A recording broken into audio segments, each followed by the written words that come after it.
You know what? I was having a conversation with my hubby the other day, and it's a very interesting conversation, but we will definitely keep that in mind for a future episode in the lounge. But it had something to do with aging. Aging can be scary. And what I find is that anything that scares us or maybe prompts more curiosity, we go seek our doctors. However, I must say, there is a popular doctor out there that we will continue to seek all the time. It's not Dr. Phil, and it's definitely not Dr. Oz, it's Dr. Google. And I've even found myself defending Dr. Google from time to time. So don't get me wrong, I'm all about the information age.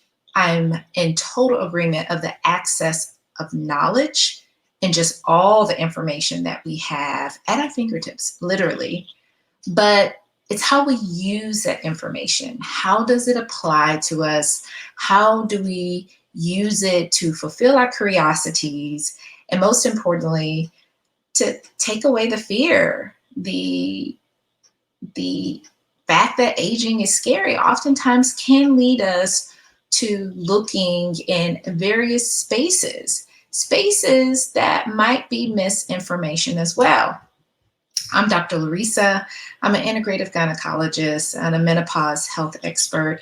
And even though I'm not Dr. Google, I've definitely had to defend Dr. Google. But the interesting part of it is that I found that a lot of times women may not necessarily been seeking just for the fact of attempting to find out what is that next problem, that pain point that they're trying to figure out how to fix or to find out more information about. It might have been something that prompted from a encounter or a medical provider visit or something where they felt like they were in a particular situation and they felt uncomfortable with the response of, it may look like, oh, just deal with it. Oh, it's normal. Just, it's something you just have to go through. But at the same time, that can be very uncomfortable. That can kind of get under your skin. And that brings a very powerful word in hand, which is frustration. There's a lot of frustration out there. And I get it because actually, women more than men end up with misdiagnosis, especially when it comes to mental disorders, depression, or other medical problems out there, or they may get shafted on the other end of the stick and not necessarily get the whole connection of why one particular symptom or problem may be related to the next. So that can build frustration over time. And I'm all about helping women, meeting you where you are, but most importantly, get you out of swimming in the sea or overwhelm and get you to the solutions that are more optimal for you.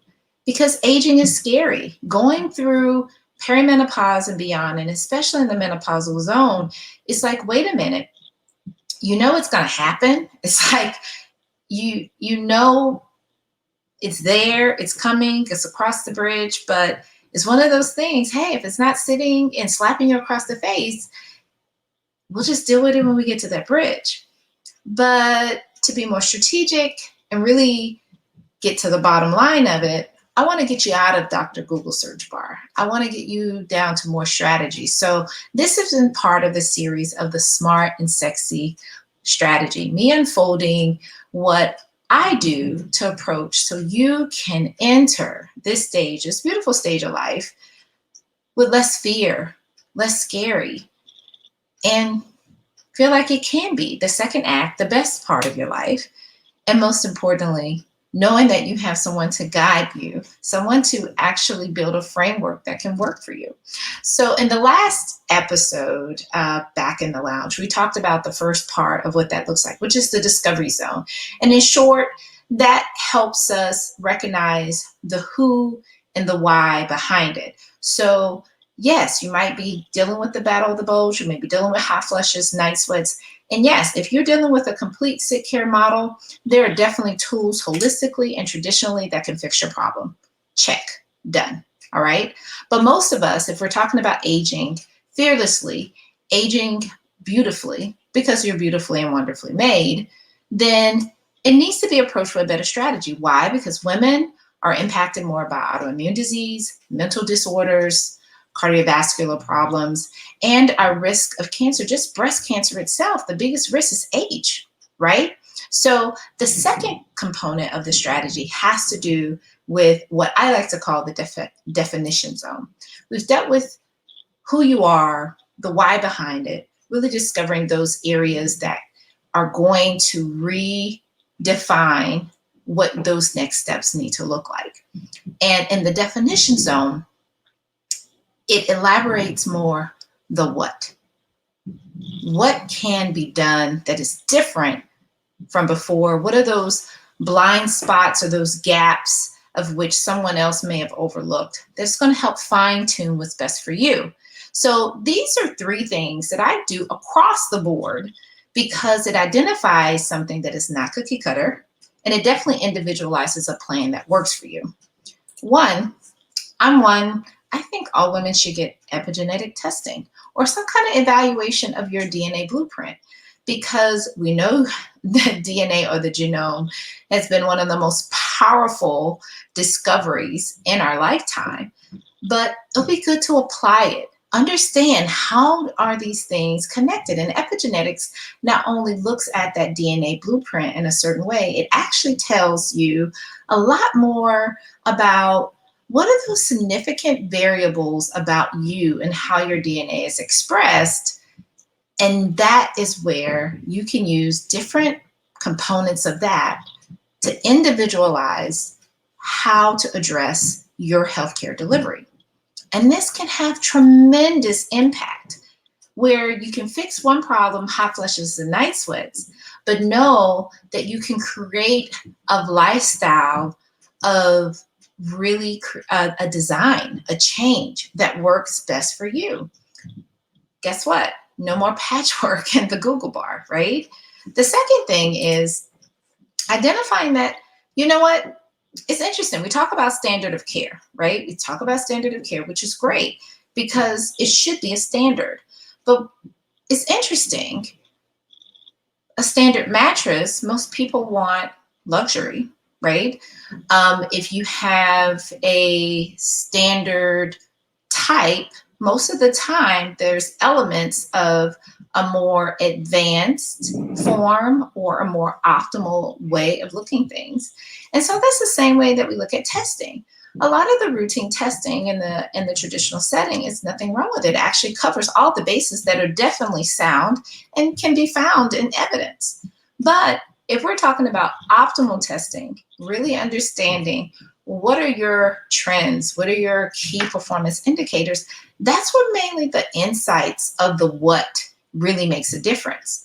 Because if we can customize our Starbucks and we can customize our outfits and from one thing or another, we should be able to add some elements of more preventive precision care that works best for us.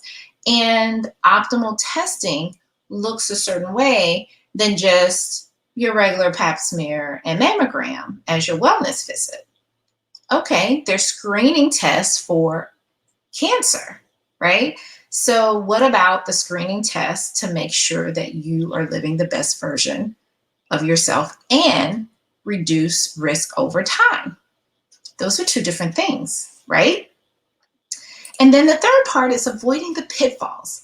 One thing about going after our most popular doctor, we grab this fad and we take that fad and I call it the world of Patchwork City.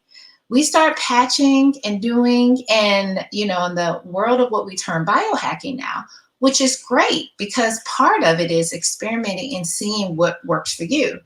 But everybody kind of wants to get to that finish line a little bit earlier than the next person.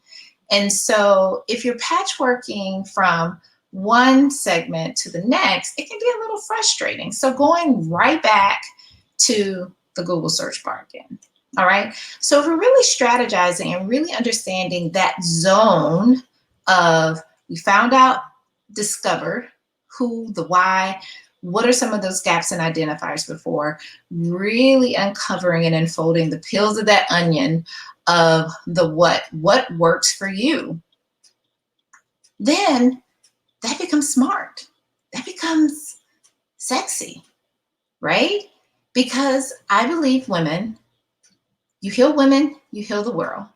I believe women think that aging can be scary. Everybody probably thinks aging can be scary. Not all, not 100%, but when we see, especially our aging parents or those who we love, it can bring curiosity and thoughts of how can I change? One of the number one things that comes out of every new year are health intentions, fitness, want to lose weight, want to be our best selves, but oftentimes we allow it to be the carnage and kind of like that second baggage that we forget at times. I believe women can age fearlessly. You can be able to live good, look good, and know that you're doing the right things for yourself. But the delivery of healthcare right now needs a shift. It needs some movement into a more modern and customized approach.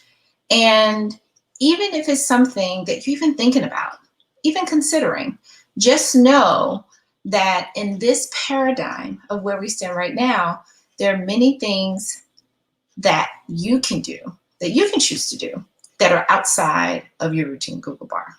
Okay? All right.